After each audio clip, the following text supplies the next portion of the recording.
Hey Beth, Hey Scott, how's it going? good. Fighting off a cold. Other than that, I'm doing okay. Uh-oh. Must be from that site visit we did. And we'll find out who all is sick now. I feel all week I've kind of been, yeah, fighting something, but Oh, so I got let's my see. tea. I'm all Oh, set. good, good. So we're waiting for Bob, I suppose. Mayor's not coming. So we'll just wait for Bob. Maybe I'll text him.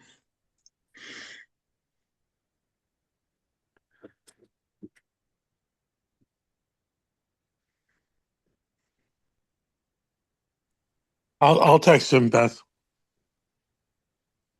Ah, there he is. Hi, Bob. Hey, thanks. Was that you with the iPhone? Ah, I see. Yes, I don't know how to make it have my name, but yes, I'm the mysterious iPhone. Great. All right. Well, so then we have quorum. So um, it's 7:01 on February 12th, 2026. I'm calling this meeting of the Shutesbury Conservation Commission to order. Welcome, everybody. Um, let's get right into the agenda. First thing on the agenda, comments from the chair. Um, yeah, I just wanted to update you guys with a couple things. One is the Lake Wyola Dam. Um, all I know at this point, I think GZA has finished a preliminary design to make the repairs. And I think that's all kind of gone out to bid and waiting to get a contractor on board. And the 5 foot lowering happened a while ago, as you guys know, and I don't think I haven't heard of any issues with that at all. Um, and that's where that's at. Is the design is done, and it's kind of they're trying to do it in a fast pace because it really is kind of an emergency, and they put it out to bid. Anybody have any questions on that? No. Okay. Um, the other thing is, and you two were there, we had the meeting in the community meeting in town hall about the culvert assessment project that's going to happen this summer. And I thought that was very productive. I've met with that group a few times since then, and we're still going to have a meeting with DPW about that project and go over with DPW culvert locations and what's going to happen this summer with the interns. Um, but that's moving along. But thank you for coming because I thought that was a good meeting. I think it was. Yeah. Um, and that's all the only other thing I had. And I guess maybe this is a question for Mateo. Have you heard at all from the state about open meeting law annual recertification? I got my notification at work in Amherst and I went in and did my usual training update. And I just hadn't seen anything for the Shutesbury committees. So you're talking about the conflict of interest, the annual online Yeah. training thing? Yeah. Sorry, not open meeting law, conflict of interest. Yeah. I mean, that is, I mean, I think that's sent out automatically by the state, depending on when your appointment date is. So you should be, I mean, I would assume that members of the commission would receive an email to whatever their official email address is on file with the state regarding updating that annual training. I just did mine yesterday. It was a lot of fun. Yeah. It's a good time. Scott and Bob, did you get yours? No, I've not seen it, and this would be the first year where I don't have the duplicitous, not duplicate training from my town job. So I would certainly need to retake it to get it freshened. Yeah, Yeah. same. I haven't seen it. Yeah. I think so.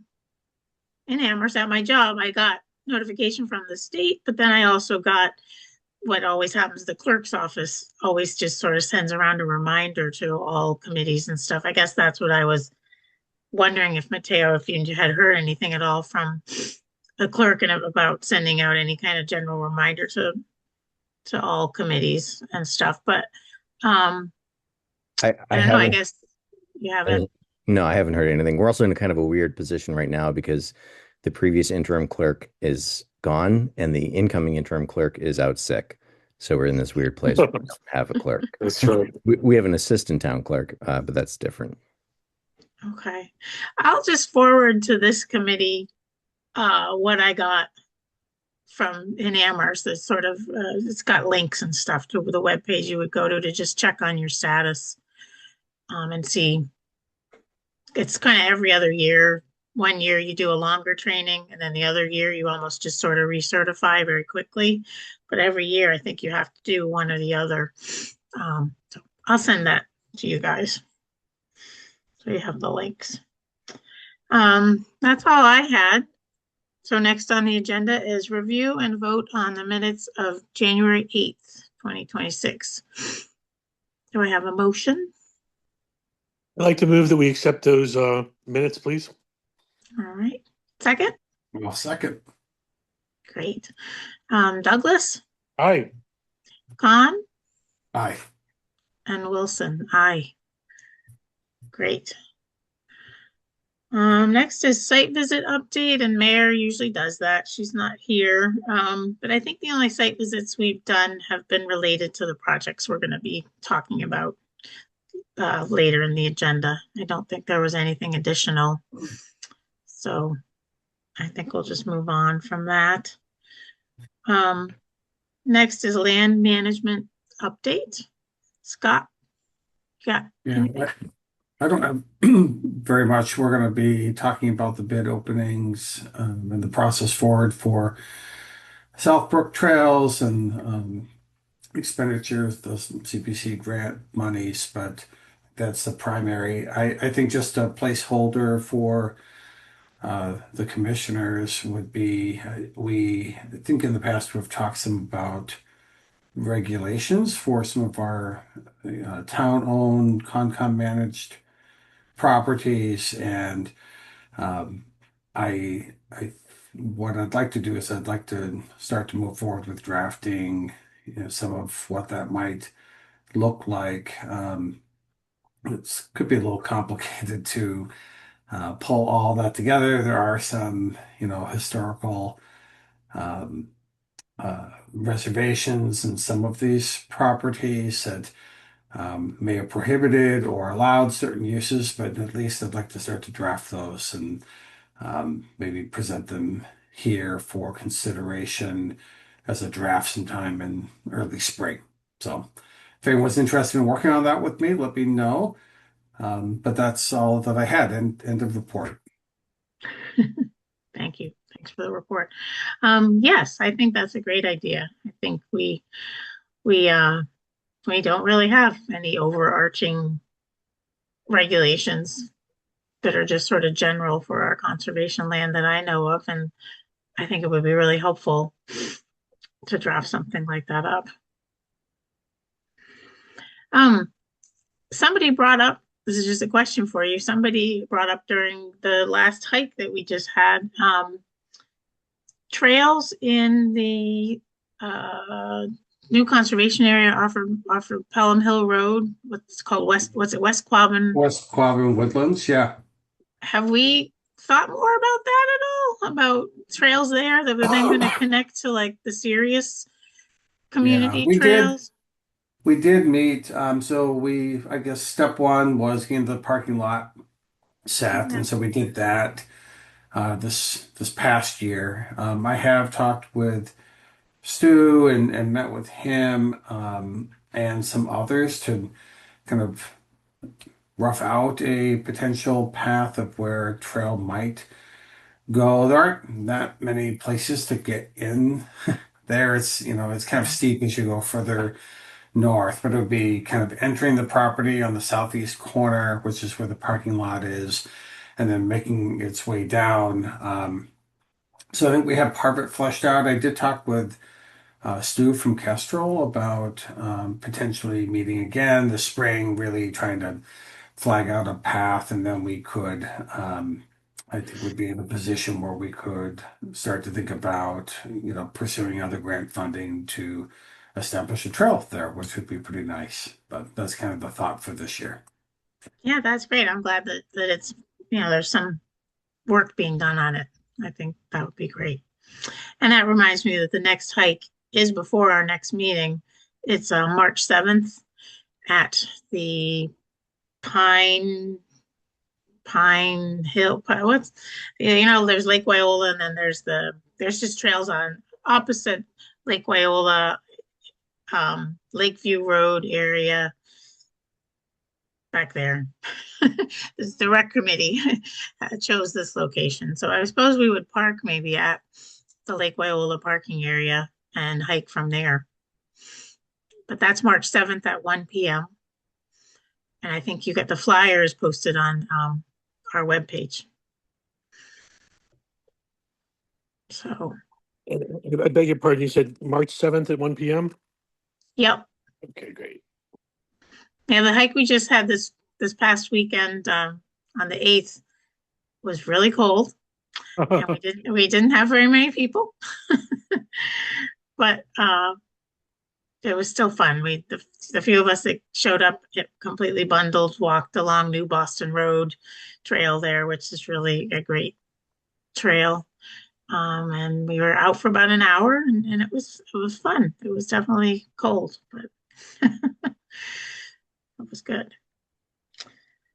All right, it's 7:12. I guess our public hearing starts in about 3 minutes, so we have a few minutes if anybody has any other comments. I think we plan to hike for April also, and that's on the flyer that's on the webpage.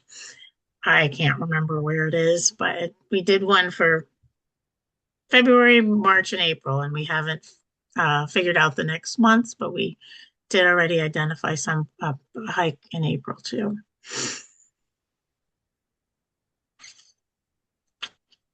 So, yep.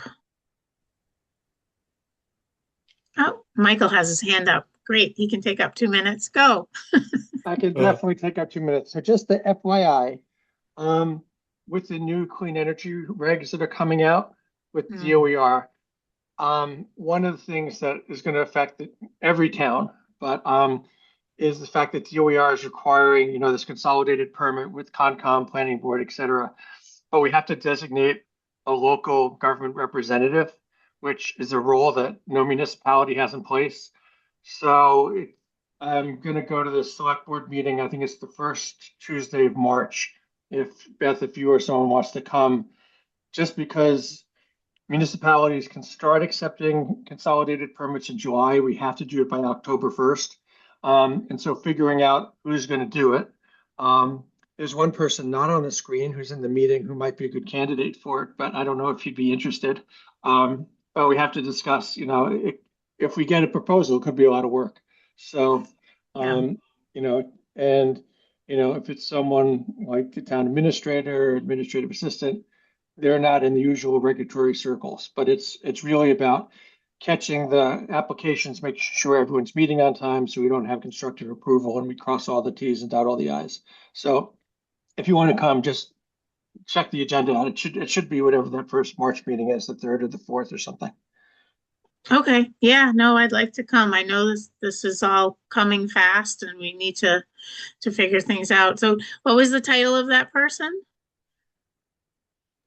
That person is the local government representative. The local government representative, okay.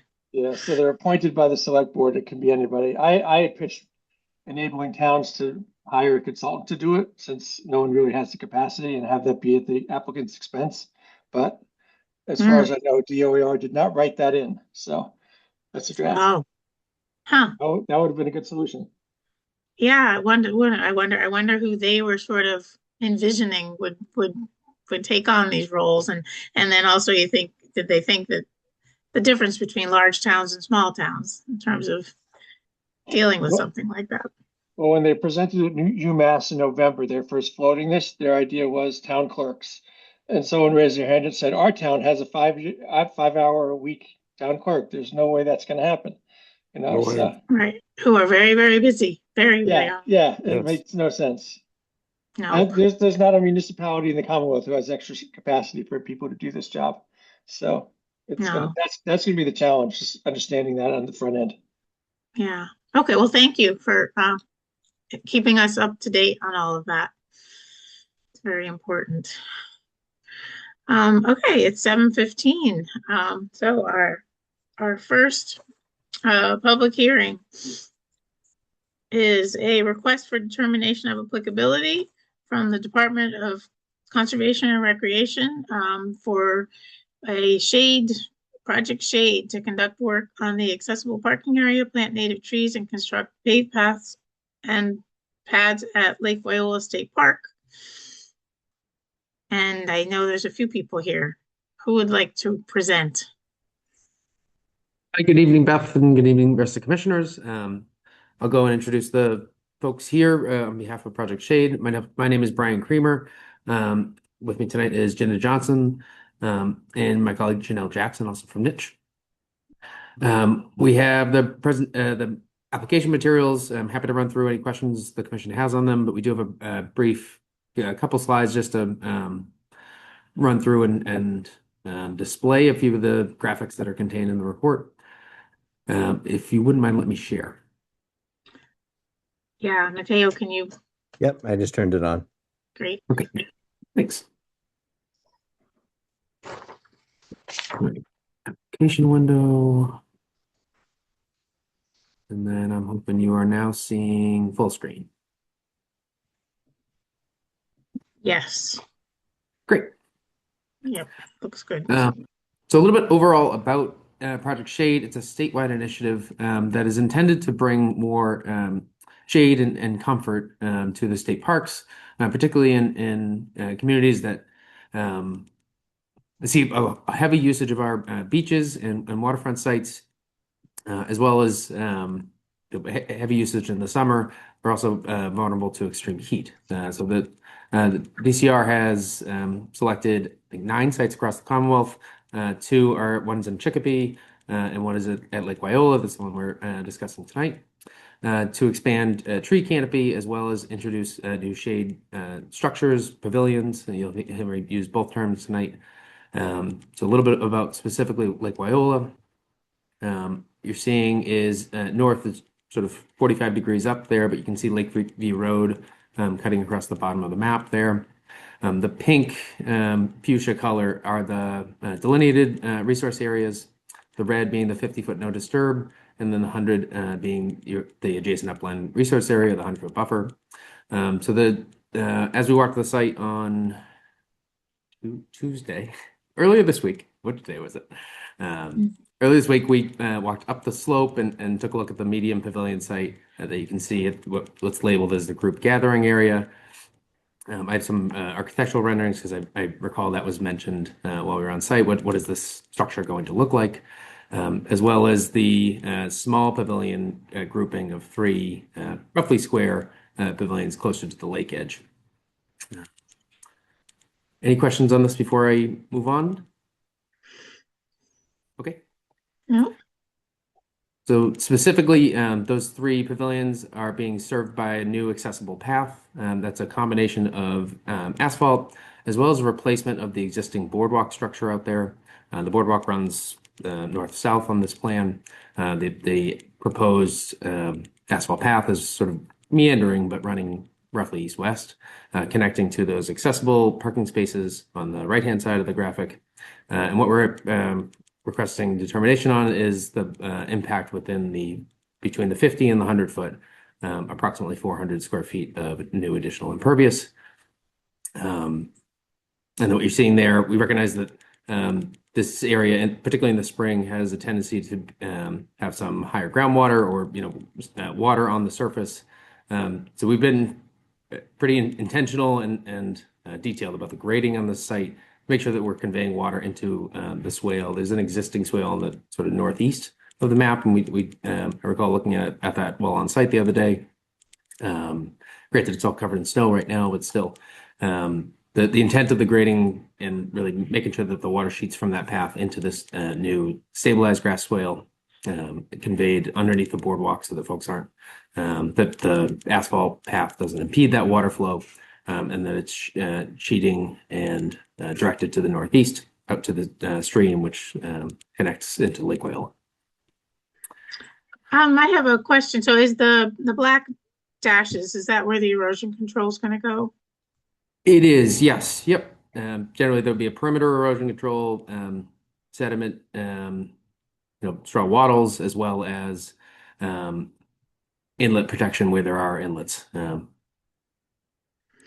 Okay, and so a little to the right there, I guess what if I move my pictures of people, I can see it better. On the right-hand side, then, where the erosion control does go inside the 50, what's happening there? That's already impervious in there, right? It is that just by nature of the sort of existing fence line up here, without intending on disturbing that, the hope was to allow construction vehicle access to enter through this. So really the impacts to that parking area are largely temporary. They're during construction, but that would be where our trucks would be entering the site and staging before, constructing. Okay, so any like piles of material that you need, that kind of thing would be in that area. I don't know. I think we'd actually be intending on storing materials outside of that area. So that would just be a truck entrance and sort of the gate access.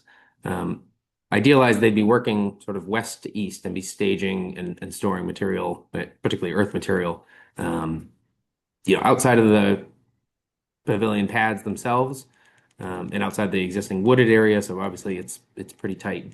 We're trying to limit our footprint. But no, I don't think they'd be storing materials within the existing parking lot. Okay, thanks. Additionally, within buffer is across the street. I can go, back to the overall plan. What you're seeing here is we recognize the need for additional accessible parking, sort of access to Lake Wyola. There'll be some minor upgrades to the parking areas just adjacent to the crosswalk. Is actually about where we parked when we were out there. So these are this will include wheel stops and some new signage, but no new impervious area proposed within this. This is already a stabilized stone dust and will remain so. As requested, this is the sort of view of what the proposed small shade structure. This is one of the three that would be down closer to the pond edge. I do recall sort of discussing view shed, particularly folks on Lakeview Road, ideally looking out towards the lake. We architecturally tried to sort of mitigate that and enhance that view by allowing folks to sort of view through, so that the peak of the ridge, if you will be aligned with the view from the road. And then the larger medium-sized pavilion, which is up the slope. So with that, I'm going to maybe head back to the overall site plan, or happy to answer go to any specific slides if the commission has any question. I saw that there is going to be a little bit of tree planting right down by the lake, closer to the lake. Also, though, I think outside the 50, or right, a little bit of it is in the 50, but it's right on that line. Correct. It is just on that line. That's just enhancement? That's correct. Yep. That's the intent. There's, I believe, two trees down there, and then two larger sort of woody shrubs. Right. And there's an existing picnic table there that the shade would be theoretically providing for the visitors there. Yeah. Okay. So I guess, yeah, then my only last question really is what we kind of get into a little bit with phasing of construction, sort of how it's going to happen, and yeah, where is material going to be stored, access, that kind of thing. I don't know if you can. Yeah, so construction and site access would largely be off of Lakeview ideally, because this, would be being constructed from sort of the backside, the new handicap ramp. And then ideally from there, we're working on boardwalk and moving to the east. So construction site access is going to be from the existing parking lot. And the material will be stored certainly within, erosion control fencing. Yeah, we can set some more parameters around how and where stockpiling would be allowed or not allowed. Yeah, I'm just thinking sort of protection of loose sediment. And if as you're going along, how much of it's going to be dug up. Yeah, it sounds like you're gonna move, like you said, from east to west. So you'll be phasing it in a way that you're not digging the whole thing up right away at first, and then slowly going in and doing and just leaving more exposed open sediment for rainstorms, and then also piles of material that you may be using also needs to be protected during any potential rainstorms. But sounds like you have a good plan for that. And then my last comment, and then I'll let the other commissioners can comment too, is I know you did say there's about 400 square feet of new impervious. And I'm wondering if, I guess, mitigation for that, are we thinking the trees that are being provided both near the pathway and then also the ones down by the lake? That and sort of this enhanced swale condition. I'm going to flip to All right. photos. I'll be honest, it doesn't look like this today, right? But what you're looking at, sort of in the view on the left here, is from the parking lot looking in.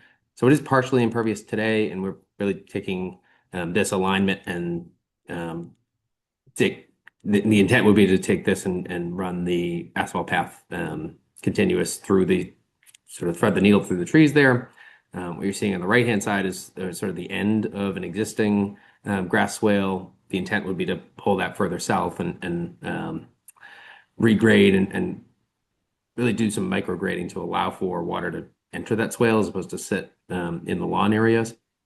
So that's sort of the mitigation package is yes, as you mentioned, the tree planting sort of disperse the route as well as the more intentional grading strategy. Right, I forgot about, yeah, you're going to be really doing some drainage work there that'll improve things. That's great. All right, other commissioners, do you have any questions?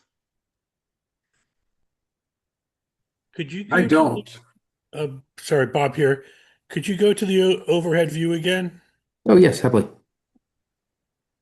And just for the record, I am a Lake Wyola property owner, resident, and I think I don't see any conflict of interest. I'm not a direct abutter, but I think I probably should be put in the minutes. Yeah, honestly, I think this is the accessibility, the shading. I think they're all very good additions. This is a very revealing diagram, and then that up at the top of the screen, that is completely the medium pavilion is entirely out of the 100 feet. Then, correct? It is, yes. Okay. Yeah, thank you. I honestly think this is a very well thought out project, and the accessibility alone is a tremendous asset. So thank you. Okay. Yeah, when I think about that field, like we were saying during the site visit, it's always been so wet, that sometimes it just couldn't even really be used. I think kids still played, frisbee and stuff and got out there, but sometimes you'd try to walk across that from the boardwalk to the restrooms and you'd be in like 3 inches of water as you tried to make your way across there. So I think the drainage will really help and make it space that can be more used. And the accessibility is great too, because it's a popular spot in the summer, that's for sure. Yeah. So, All right, are there any questions from the public?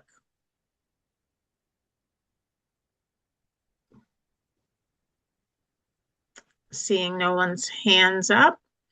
All right, and if the commission, Edith, I think, had something. She's on mute though. oh, Edith, I think you're on mute.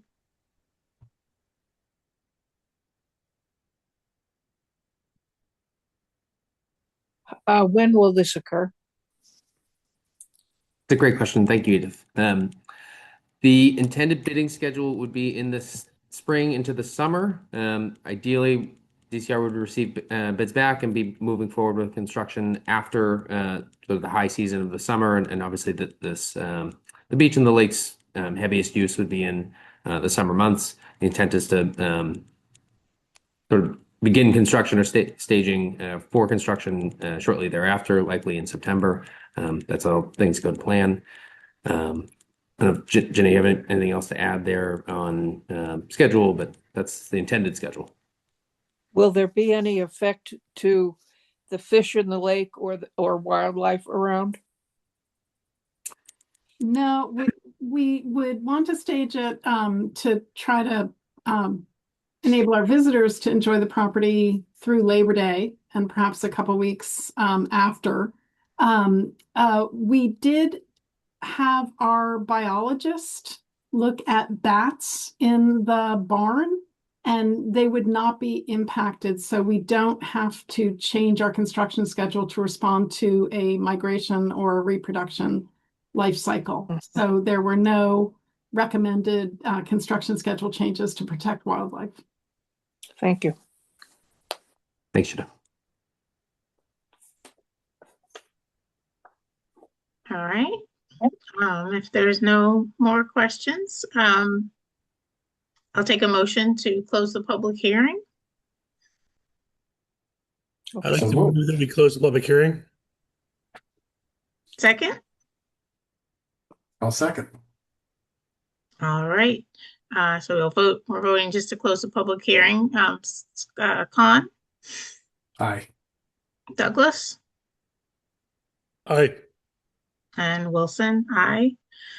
All right, and then next we need, as long as everyone has no more questions or concerns, a motion to issue a negative determination. It'd be negative determination number 3, which is for work in the buffer zone that we feel like is not going to have any kind of an impact on the resource area.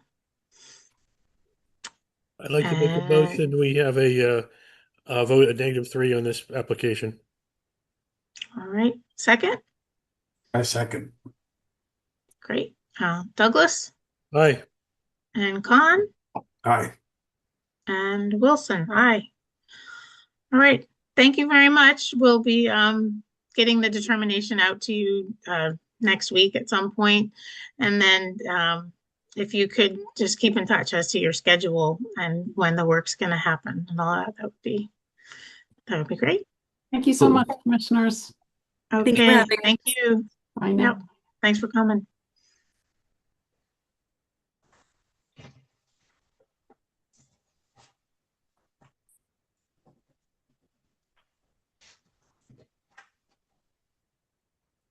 All right, it's 7:34. Our next public hearing is a request for determination of applicability from Massachusetts Electric Company for Pratt Corner Road reconductoring project. They're removing, replacing, installing 36 electric distribution poles and overhead lines on Pratt Corner Road. And I see Shyla, is that how you say it? Yes, it is. Thank you. Hi, Beth. Hi, commissioners. Thank you so much for having us on the hearing this evening.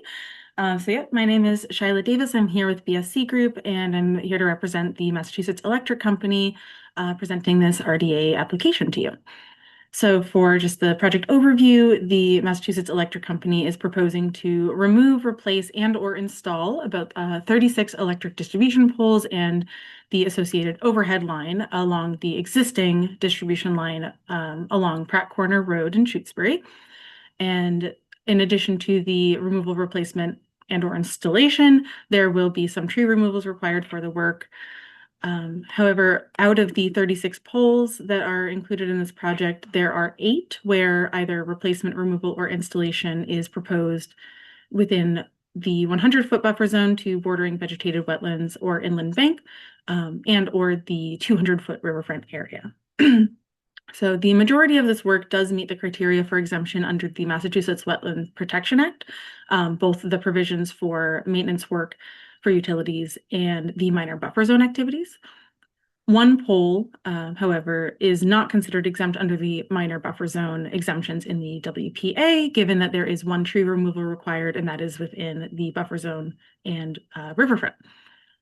Further, the Town of Shutesbury Wetlands Protection Bylaw does recognize the utility maintenance exemptions, but not the minor buffer zone exemptions as we understood it. So the pole that I mentioned not being considered exempt with the Wetlands Protection Act, that and 5 other poles, so 6 total, would be subject to the town bylaw. So that's the scope of the jurisdictional work that we're here to propose to you. And just as kind of a understanding of the procedure and everything, the poles that will be installed or replaced, they'll be augured. Any erosion controls that are needed for the site will be implemented. There will be best management practices implemented. That could be things like straw wattles, straw bales, et cetera. There's kind of, depending on the site condition, I most likely would assume they'd use straw wattles. It's just what I see most commonly for this kind of work. But that could be clarified. And any of the one tree removal that's within the jurisdictional area and the others that are outside of it will be cut flush. So the stump will be left in place and all the root systems for, in terms of keeping everything from eroding. And any of the large debris will be removed from the site. So that's my overview. I'm happy to answer any questions, and we would like to respectfully request a negative determination from the commission. But again, any questions, I'm happy to elaborate. Do we want to look at the maps at all? Do you have them, Shyla? Yes, yep, absolutely. I will go ahead and share the maps. Maybe we can just specifically look at that one pole and tree location that is not exempt. Because, well, before we even get into that, our bylaw does accept the minor exemptions that are in the Wetlands Protection Act, except for one of them. But the one that applies to the utility poles, I don't remember if it's if it's H or the list that talks specifically about it. We do accept that under our bylaw. Okay, thank you for that clarification. Yeah. So this map should be up here. I didn't put it up at first just because I know it can be a little visually overwhelming, but for context, that pole that we did look at in the field, 6-50 is what it's named. It is located just west of this culverted stream and the tree removal there. I know it looks very close on the map. The scale of the map is 1 inch is 100 feet. So the pole itself is proposed about 25 feet from the edge of the stream bank. And I have a photograph I'll switch over to just representative of the area. So this photograph here is representing the approximate location of the pole installation. So roughly where my cursor is. Unfortunately, it either hadn't been staked or the stake was buried in snow during the site visit I had with Beth last week. And then for the tree, there is this 2-stemmed red maple, which this photo doesn't show quite low enough, but the culvert is roughly between these two kind of sets of 2 trees. So it'd be the 17-inch tree. So this one here. And you said there'll be erosion control, obviously, between that tree location and the bank of the stream. I know that there would be erosion controls for the pole. Given that it's in the resource, in terms of the tree, they would be removing any large debris. So there is no ground disturbance expected from the tree removal process. They're cutting it flush. So there will still be small stump, and the root system and everything will be in place, and nothing's being dug up. And they'll be doing the work from the road shoulder. I'm assuming for all of the poles and everything, work will be done from the road in terms of like the rigs themselves will stay on the road. Correct. Yeah. But for the poles that need to be the new poles, they'll be almost drilling the holes or Yeah, they auger them. they It's auger them, yeah.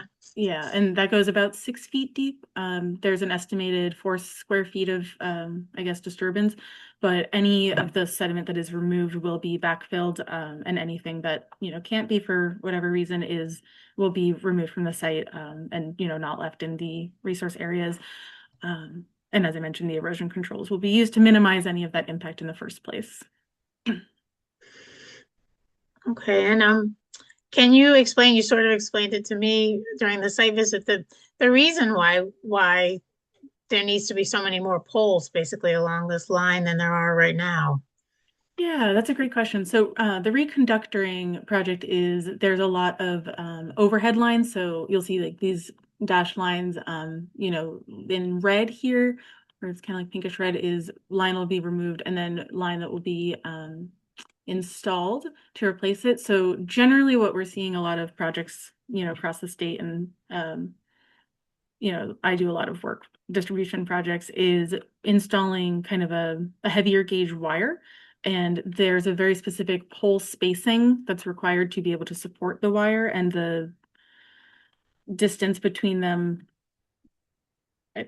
Pardon me, because I'm not a designer for the utility work, but the distance between them is important because the line needs to be supported so that it doesn't sag below a certain point. And the distance between these poles can't exceed a certain amount. So, for example, like 6-50 here is being installed between existing pole 7 and existing pole 6, because with the newer wire that's being replaced, it wouldn't be able to be supported with that existing distance. Hopefully that can provide some more context. Again, sorry, not on the design side. Yeah, no, it helps. Yeah. Sort of the why, why any of this is happening, kind of a question. Yeah, of course. And just, to make sure that this line can continue providing, reliable service to everybody. If there's, sagging wires or these, older poles, they might be more susceptible to storm damage, anything like that. So it's really to increase resilience. Mhm. Okay, so you said 650 is actually going to be 25 feet from the bank of the stream? Yes, yeah, that's for the pole installation, and then that would be, again, erosion controls, probably straw wattles, is what I would imagine. That's typically what I see. So. Mhm. And do we know how close the tree itself is? 10 feet or 5 feet or something? Yeah, roughly. I don't have an exact measurement on that one, unfortunately, but again, looking at the location on the map, it being the red maple, the culvert, is roughly around here. So it's a few feet away, but again, that your cat's so cute. Yeah, it would be any large debris removed and that stump would remain in place to keep the bank stable. Okay. All right, commissioners? Does anyone have any questions? Yeah, Bob or- Shelley, you probably mentioned it, but the timing of the work, I probably missed it, but when do you expect to be doing the work?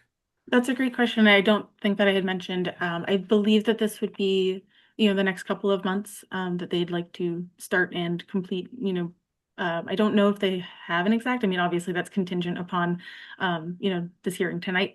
But I would imagine that this would be for, the next couple of months, like early spring.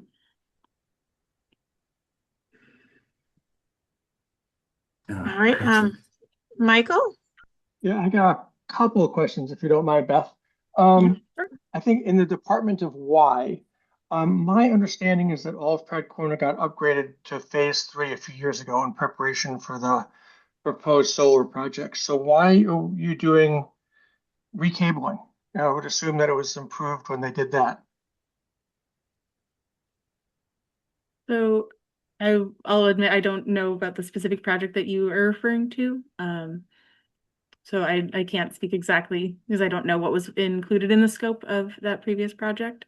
The whole Pratt Corner Road was rewired for three-phase power, Okay. going down to the hill to the substation.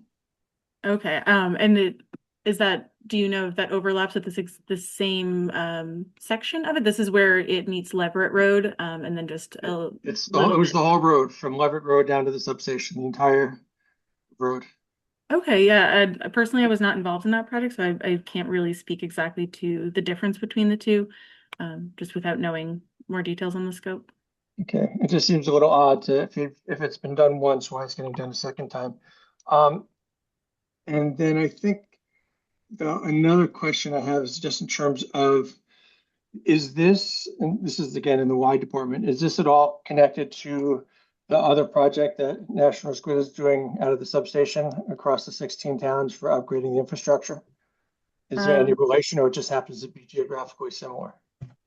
I think it may just be a geographic similarity. I know that there is another project that's going on that's a much larger scale, but that I'm personally, again, not involved in, so I'm not sure exactly. But this is specific to the roadside distribution. If I understand, the other project is a transmission line project. Correct, yes. So this is just along the roadside, just, these kind of,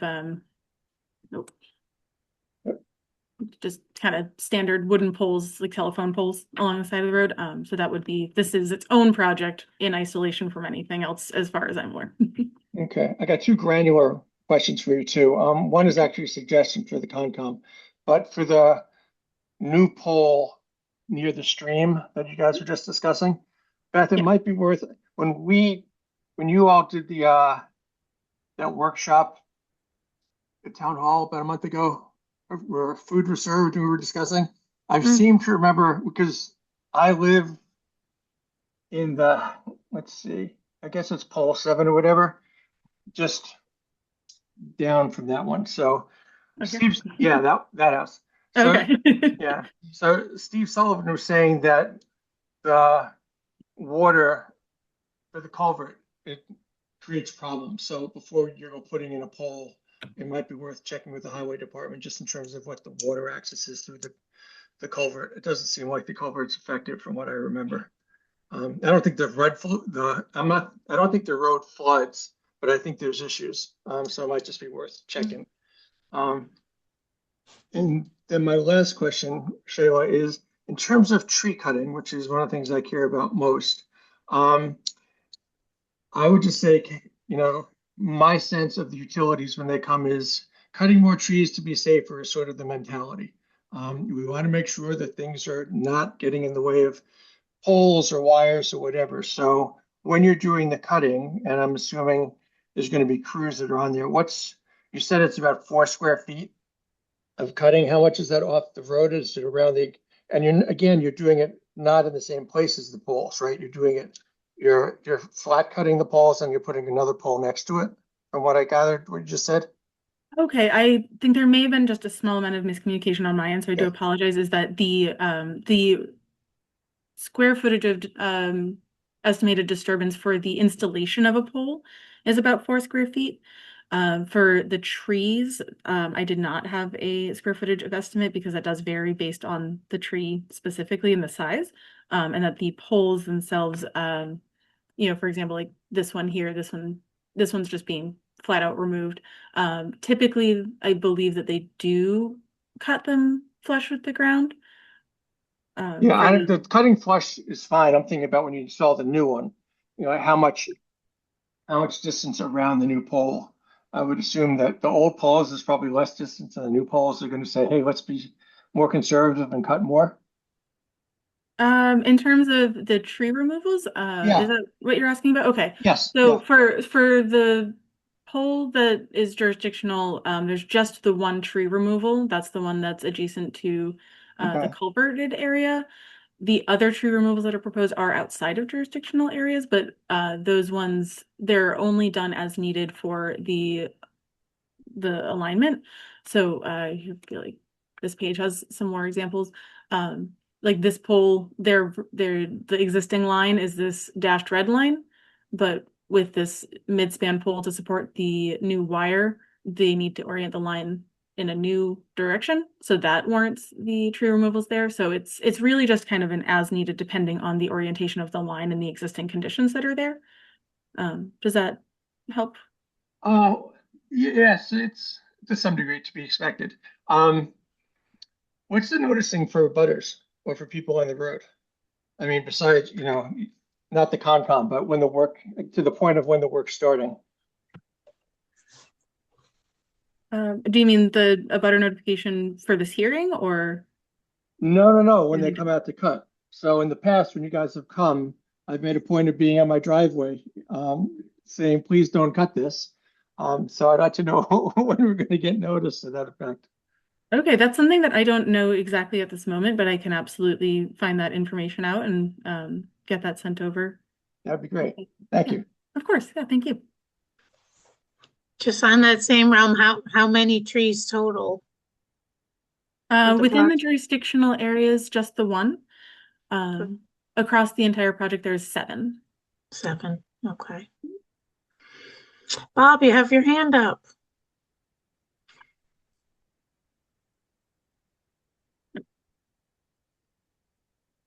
Yes, thank you. I wanted to ask just briefly related to cutting the tree. You said that you would leave the stump. Will the stump be available to then do side sprouting and to restart up, so to speak? That is a great question. I think that is species specific, if I'm not mistaken. You're talking about, like the kind of reproductive style of trees where they kind of sprout back out of the same. Exactly, the side sprouting, and these are red maples, correct? Yes. Yeah, you would see that in that. Anyway, just curious. Yeah, I guess that's a great question. I don't know that was something that was specifically kind of mentioned in the original permitting, but it's a good point, if nothing else. Or I guess, are you kind of wondering what happens when it resprouts? Yeah, no, my desire would be for it to, be cut an inch or so or more above the soil. It will naturally resprout and then become part of the natural system. I always like to have some kind of trees, etc., on roadsides, and so that's the entirety of the reason for my question. Okay, so you're clarifying that you would prefer that it not be cut flush, that you'd rather it have some height? Yeah, and that could even be a pair of inches. We see that those often regrow. So Okay. rather than as the alternative being the stump ground, you said it was not going to be, mechanically ground, but it was going to be the stump was left. So that's really all I was curious about. Okay, no, thank you. I think I misunderstood your question at first, so that you were worried about the tree growing back, but you want it to grow. Yes, please. Okay, I understand.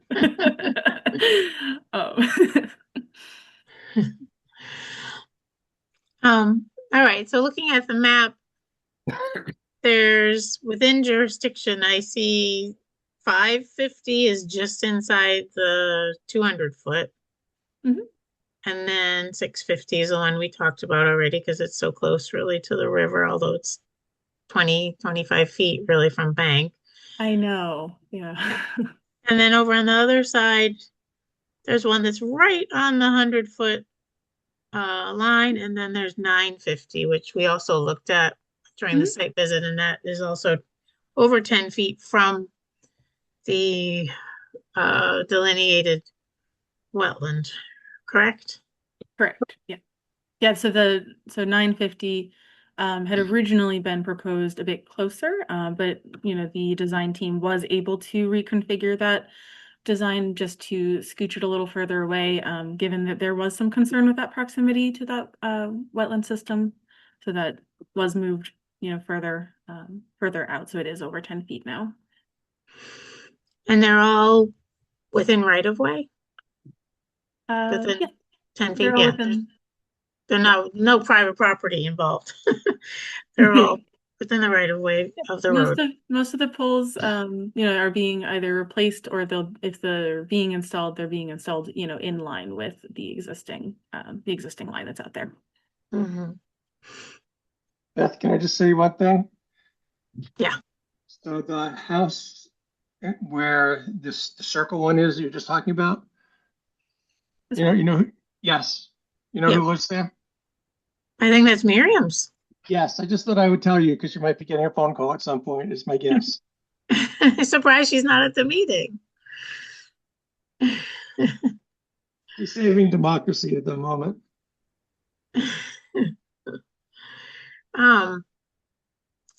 All right. Well, yeah, I don't have any other questions. If the commission has more questions, also I thought I could bring up the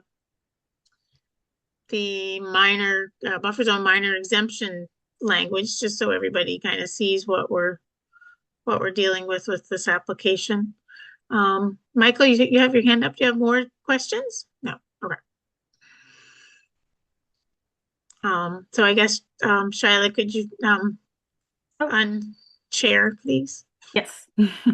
Thank you. Of Oh, course. Bob's got his hand up. Bob? Oh, No, you're you're- muted.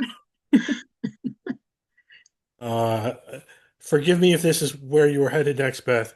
I just wondered if we were going to permit it, which is what the applicant has asked for, or making a finding that it is exempt under our bylaw. Yeah, I will. I want to show you. I'll show you guys. And we can talk about it. Let's see.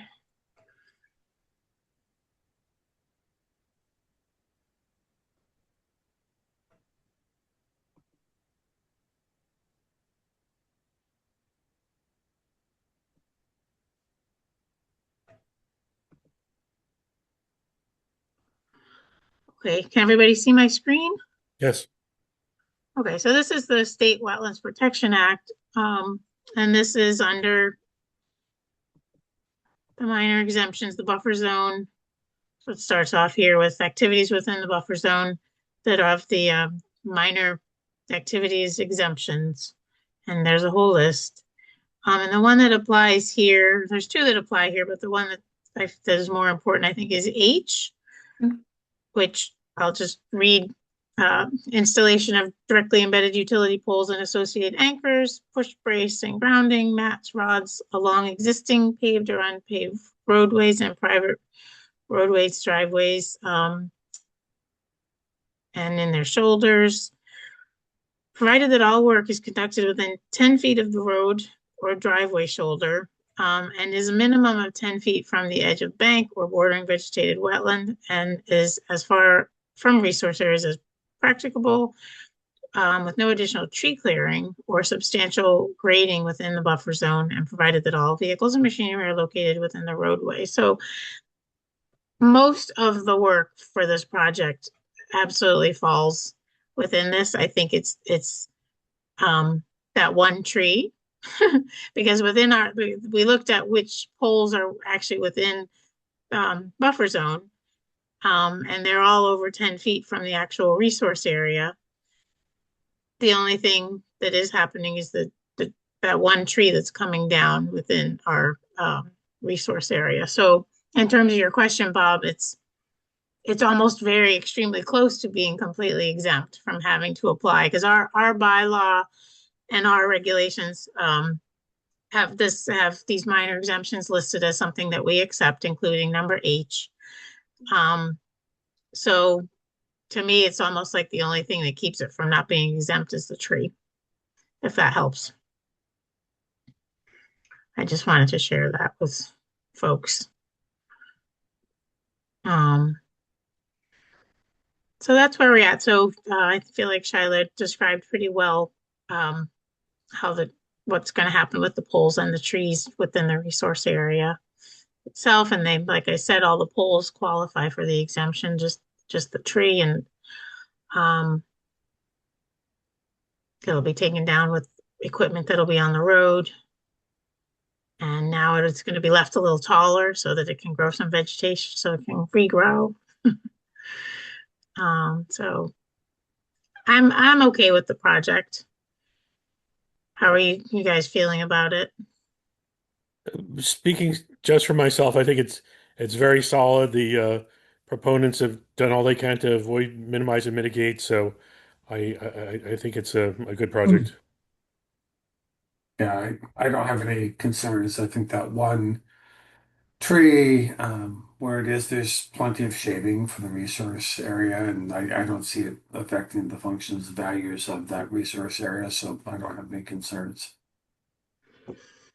Okay, yeah, I think I may put in a condition that we do have a conversation with the highway department just to find out about what Michael was talking about, that if that culvert doesn't drain well and for some reason those banks are kind of soft, in a way because there's flooding there or backup or something, that would be important in terms of taking out that tree.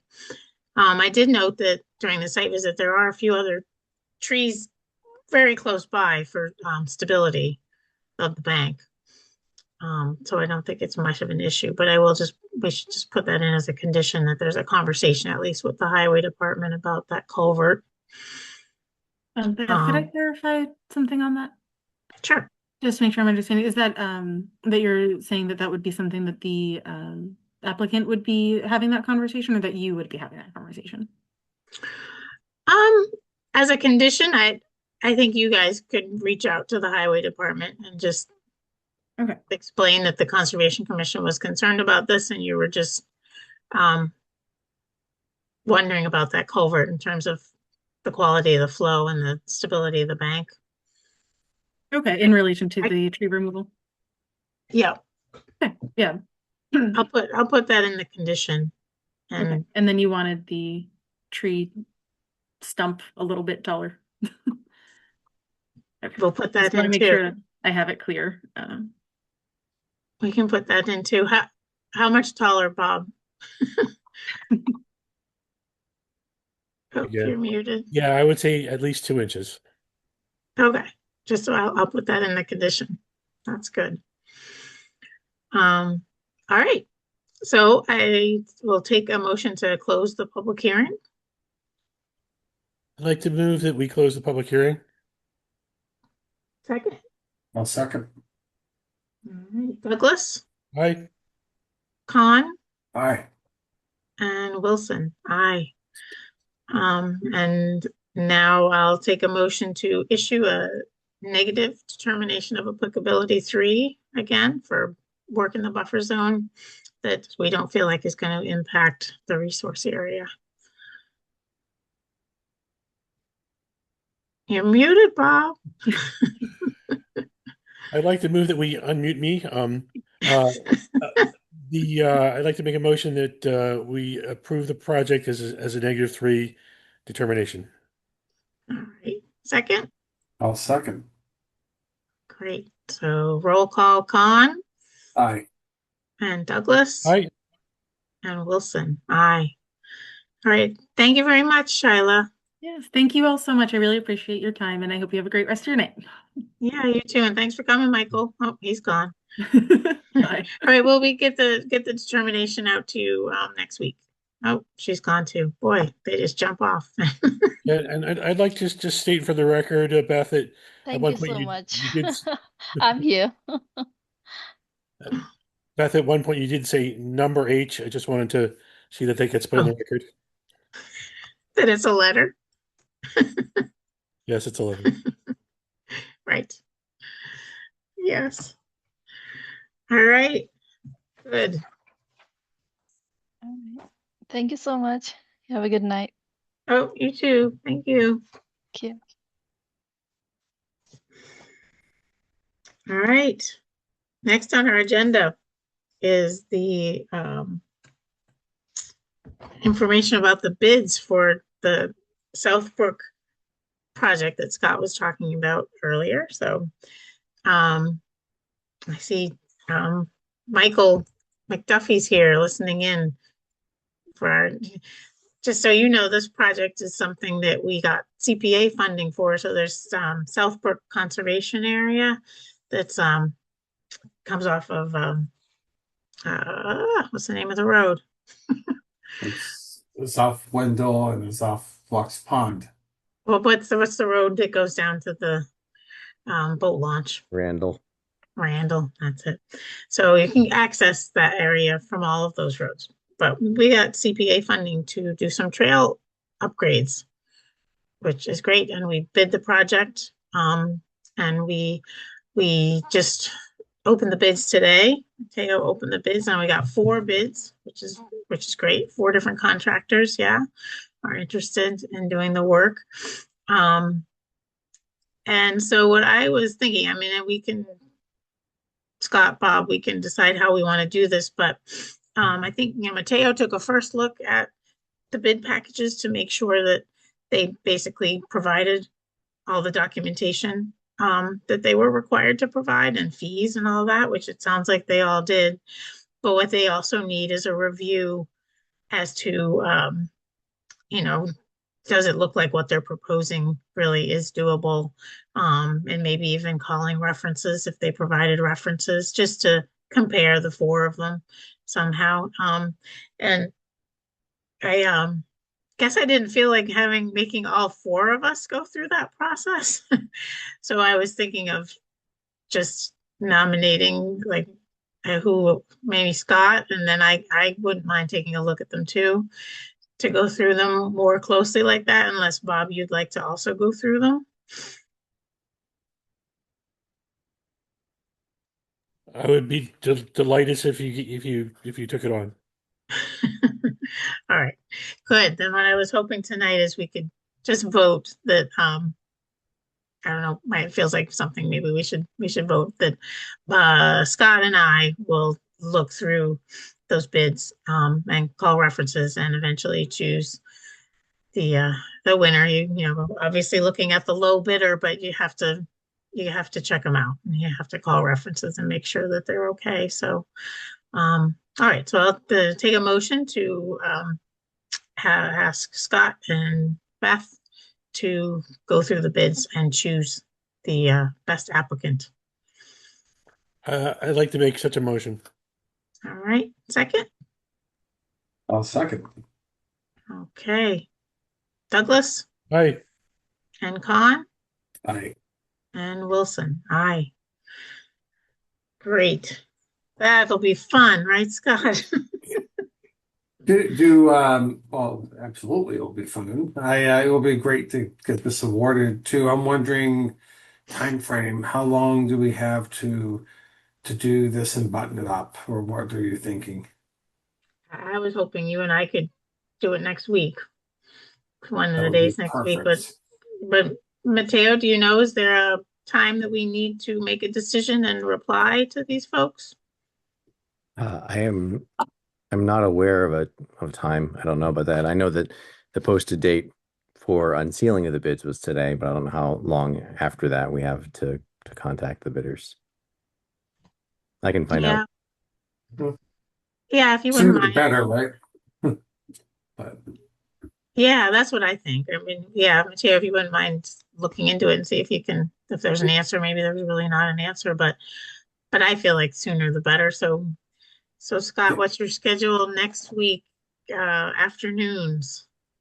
yeah, well, the other thing to build into it, while I'm putting up my calendar is there anyone else because the town, right, is awarding this, and so is there anyone from the town too that needs to look at it, or award the bid, or is that going to be delegated to the Concom to do?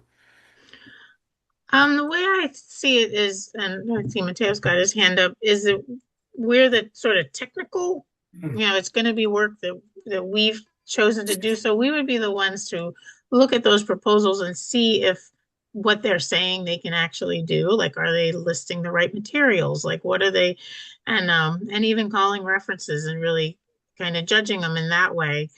Do we think what they're proposing is doable? The actual reaching out to them and sending them may be more of a official town person to do. That's what I was thinking. But Mateo, what do you think? Yeah, so the way the bid was formed is that the commission is the awarding agency. The commission is technically the co-owner of the property.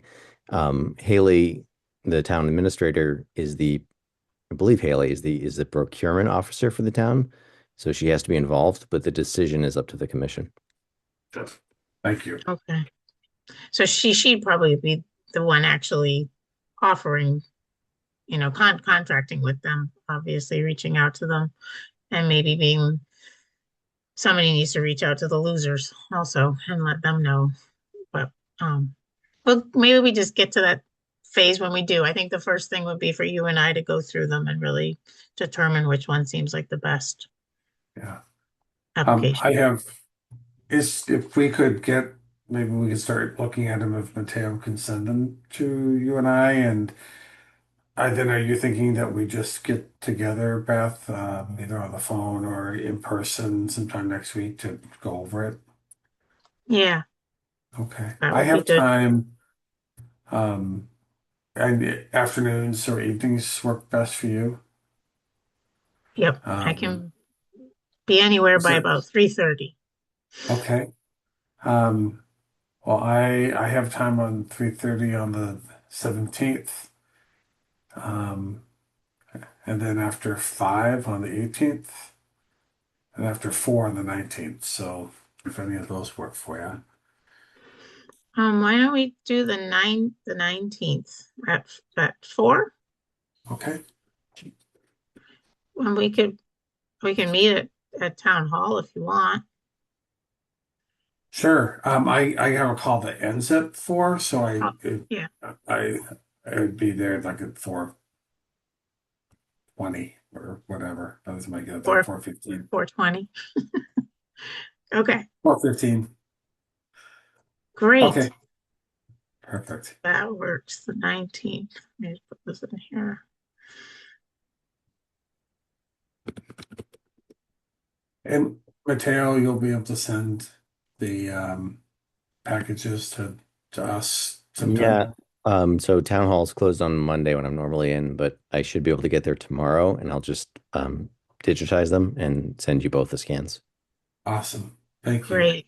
Thank you. All right.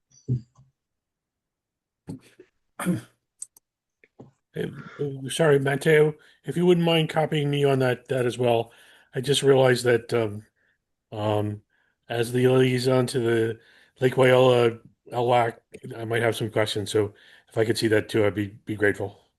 Yeah, actually, it occurs to me that I should probably actually send it to everybody on the commission, just Yeah. in the interest of transparency. So I'll send it to Mayor as well.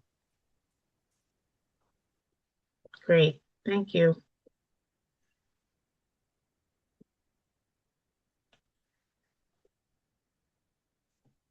All right.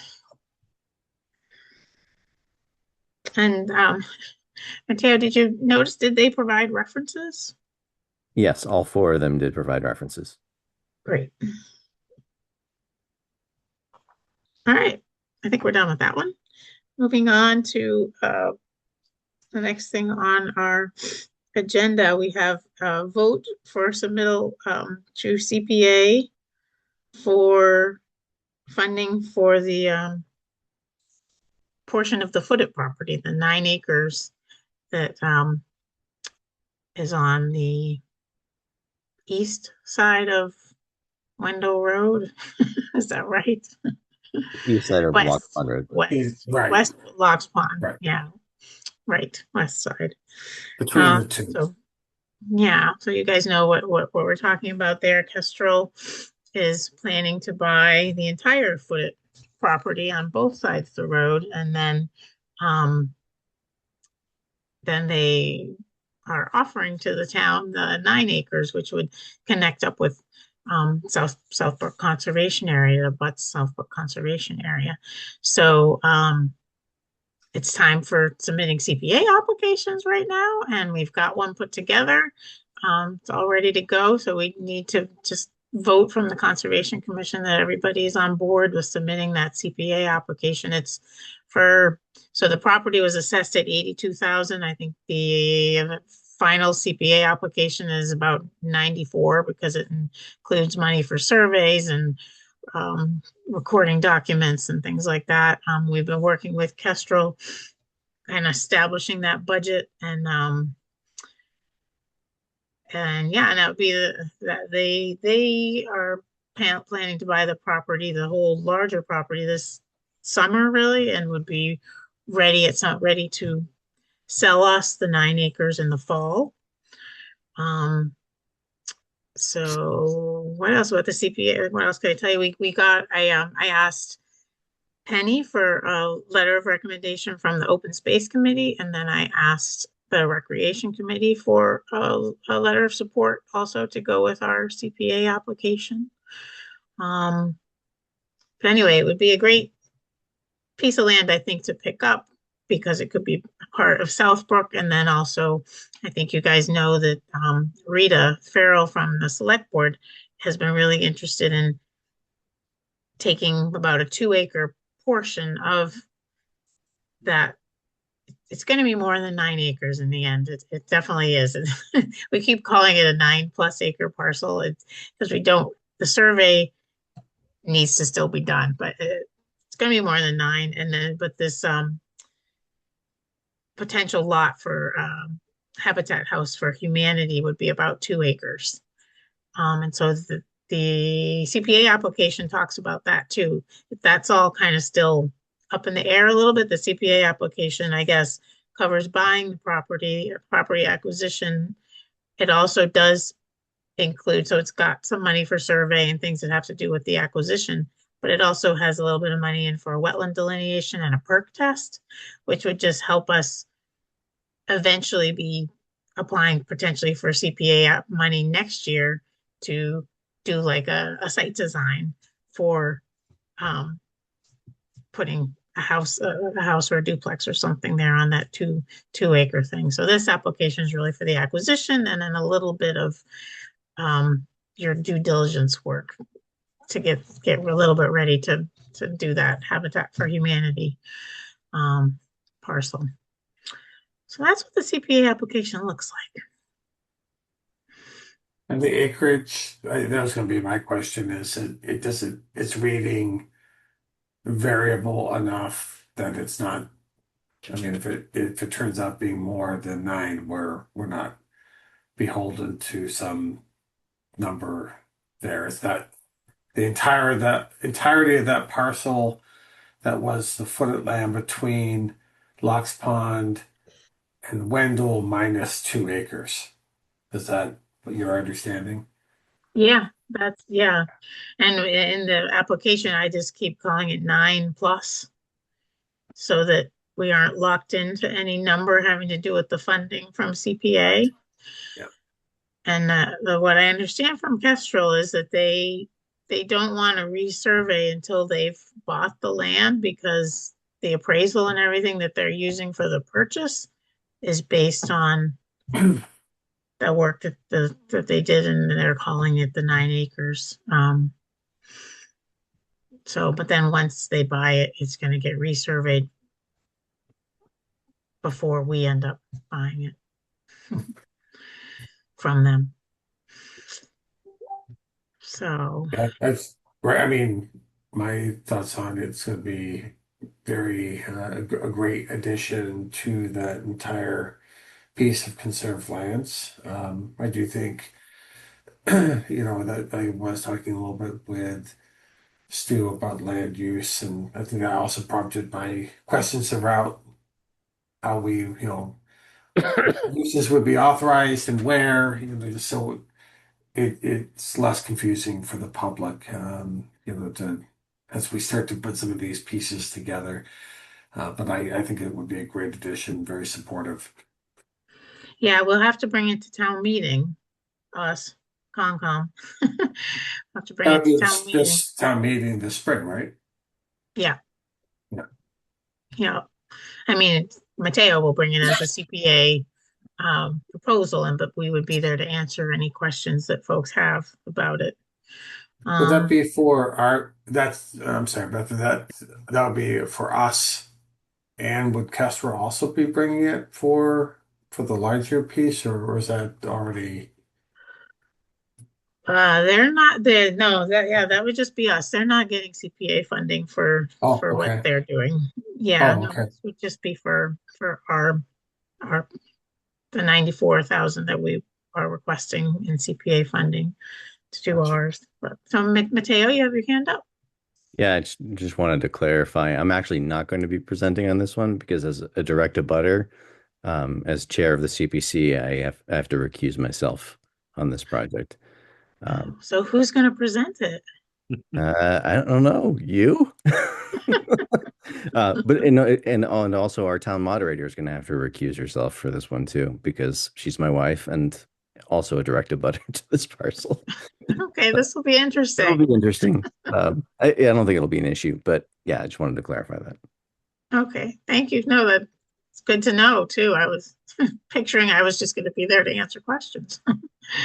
And the other thing I just thought of to tell you guys about it is that Kestrel's already offered to hold the CR, and there's money in the CPA application for a baseline report that would support writing the conservation restriction. And it's amazing working with them. Like they're just they already, so part of what's in the CPA application is long-term management, or well, CR, the money needed to do the CR inspections every year. And that's, again, we're not asking for money because Kestrel has a program already. So they'll hold the CR and they have a way of investing. They invest some of their own money in their monitoring program that they have already established for all the CRs that they do monitoring for. And it would just get set up so that it's accruing interest and they have that already all built into their world. So it wouldn't be anything we would have to worry about. So yeah, so that's that. So if you guys don't have more questions, I take a motion to, what am I taking? A motion for the Conservation Commission to submit a CPA application for the 9-acre footed property acquisition. So moved. Second? I'll second.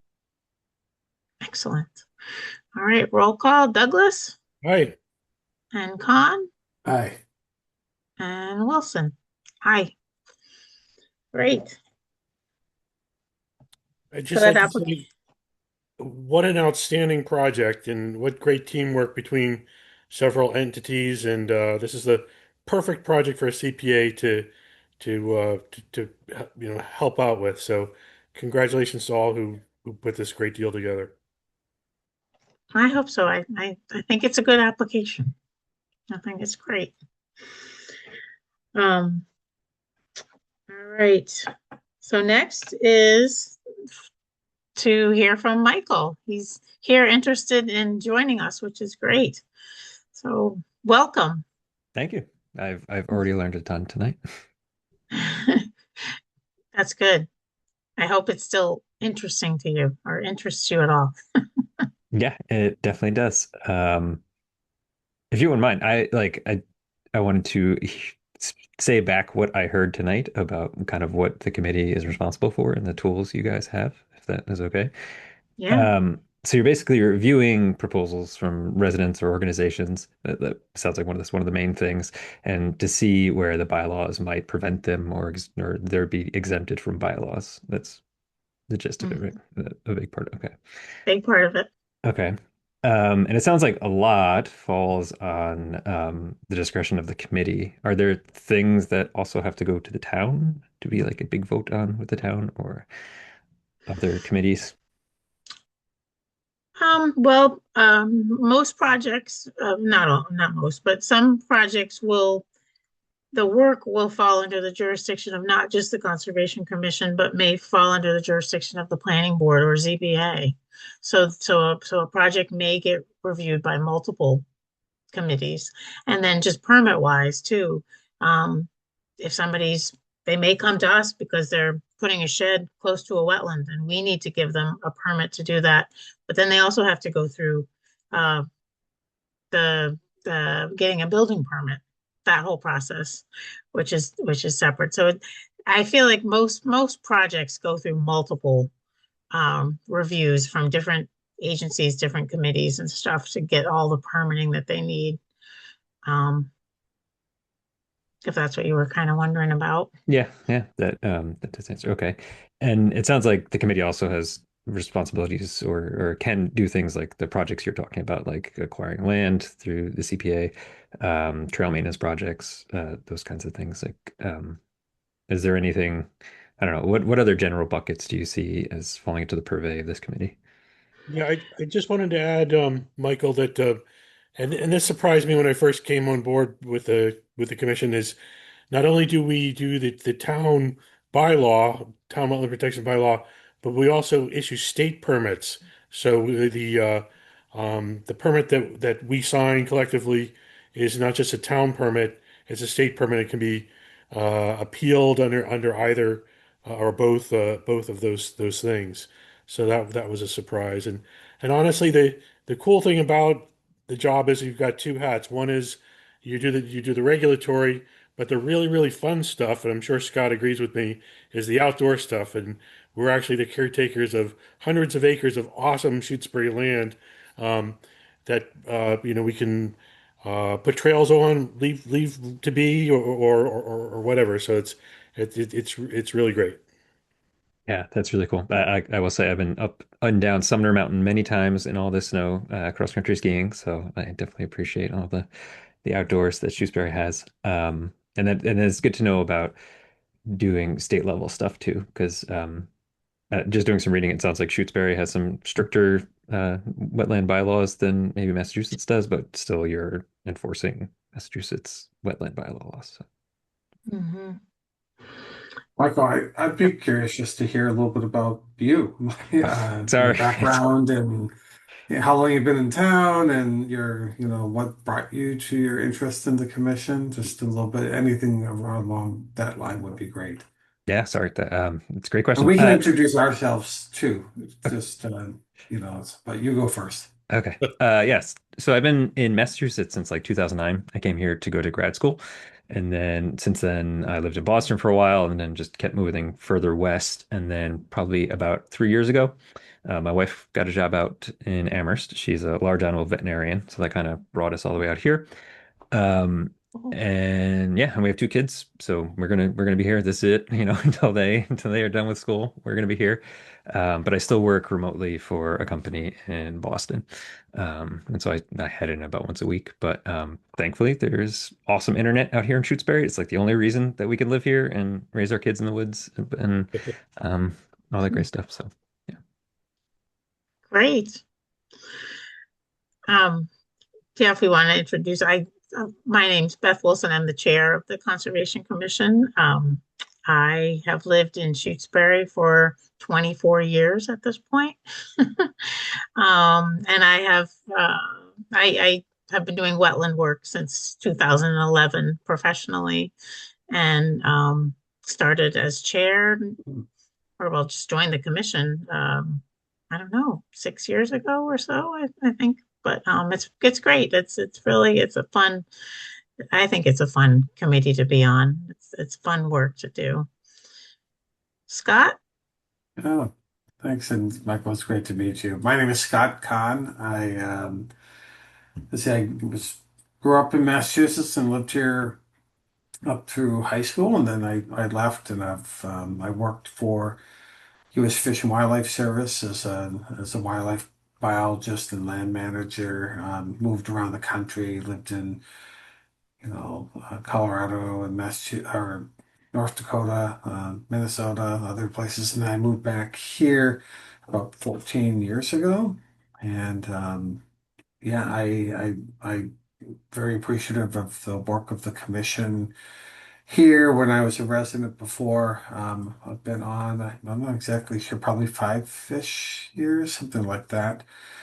And I work with the rest of the commissioners on some of the land management aspects that Bob mentioned. And, we've tried to divide up the duties, but for primary roles, just to try to help one another. But it would be wonderful to have another commissioner on. So I'm really excited that you're interested, and very nice to meet you. Now I'll hand it to Bob.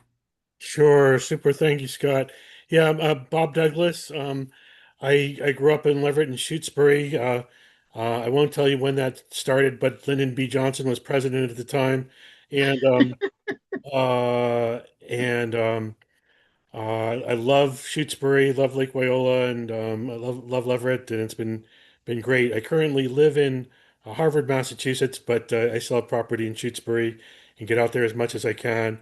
Um, I professionally I work as an environmental scientist, and I was in the Everglades for a few decades. Uh, since then, I got married and moved back to Massachusetts. I was a conservation agent in the town of Wilmington, and the director in the town of Andover for about 25 years. And it's great to be, rather as a staff end of it, it's great to be a commissioner. And I hope you do consider joining us because it is a really good group of people.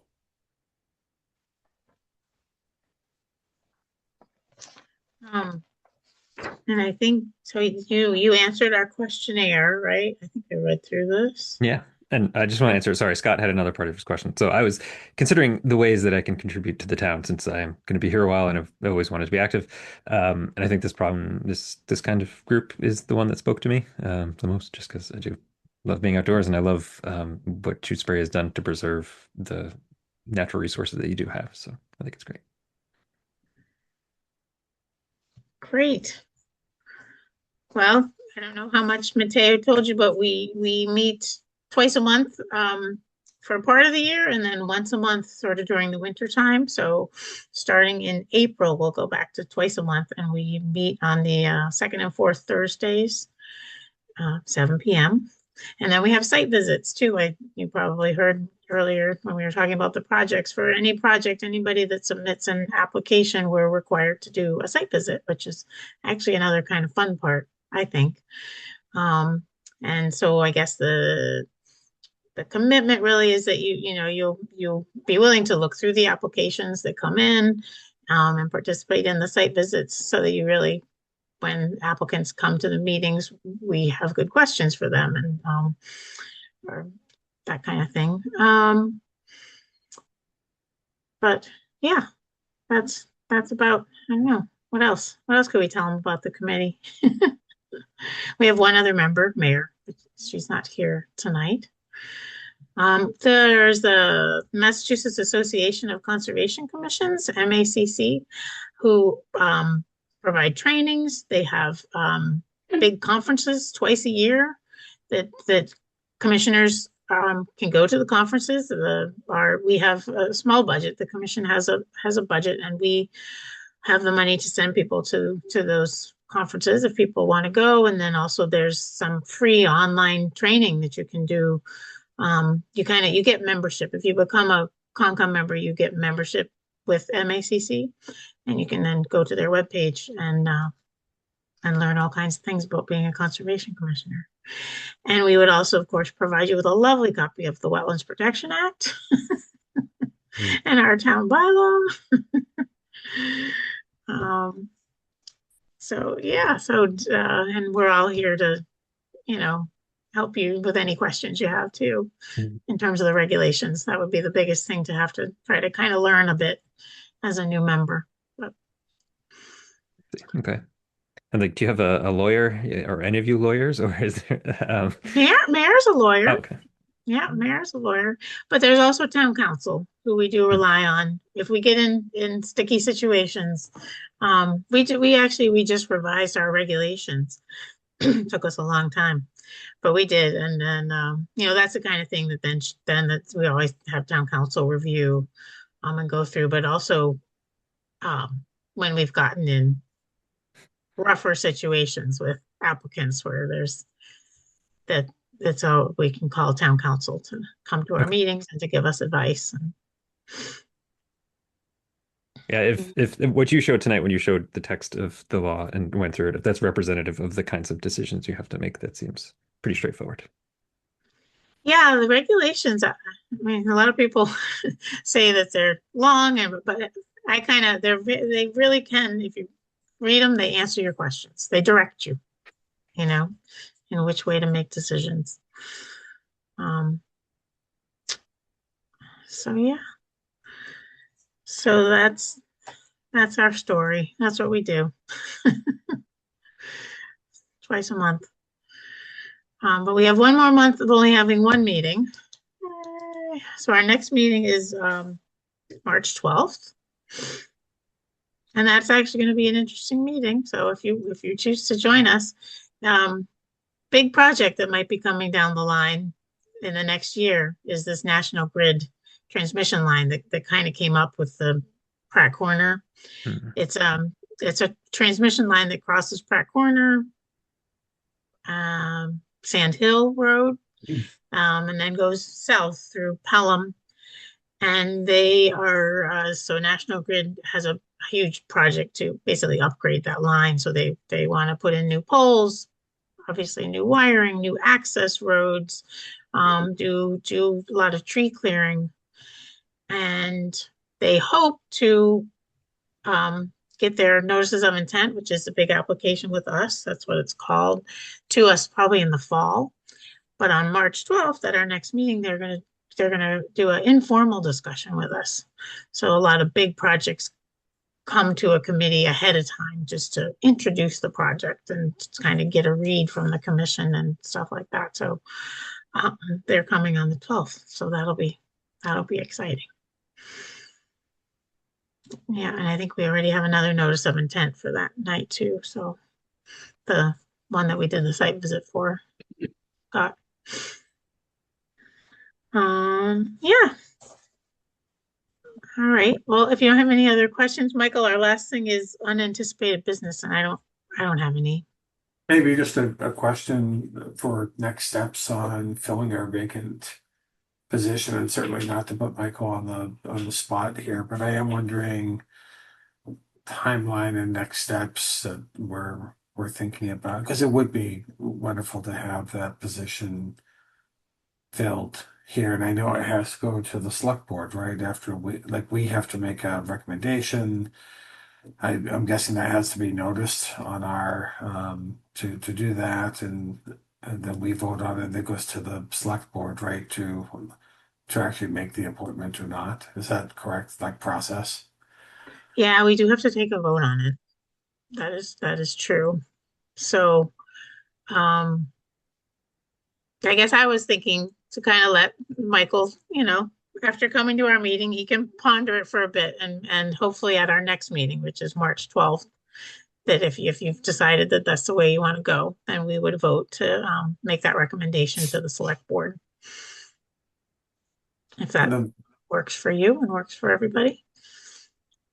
Yeah. And just as an aside, if it does look like it's going that way, I'd really like to get Michael to the Massachusetts Association of Conservation Commissioners yearly meeting in at Holy Cross in Worcester, because it's like a smorgasbord of you learn a lot in that particular meeting. And I believe that's in March. So anyway, Madam Chair, if there's some way we could make that all happen, even as an interested party, if we could get Michael to go, I think that'd be super to do. Yeah, yeah.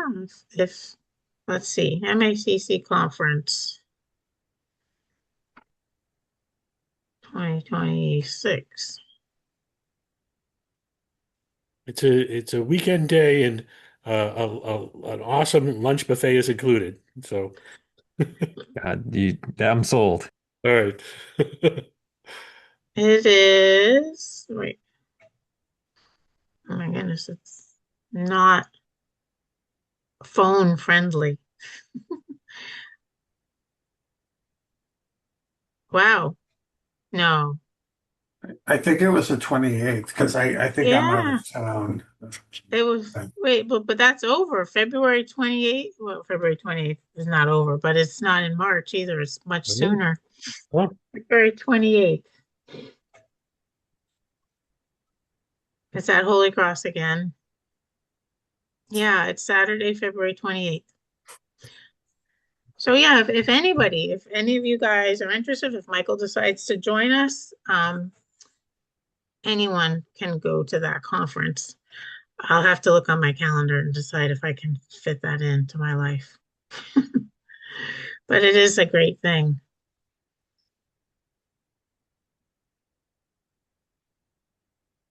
All right. We'll email and text more about that. Okay. If you have any questions to Michael or just want to talk more between now and then, if things come up, I'm sure any of the commissioners, myself certainly included in that, are happy to talk to. So I'm excited that you're interested. Excellent. Yeah, I'm like 98% sure. Just I'll give it a night and let you guys know.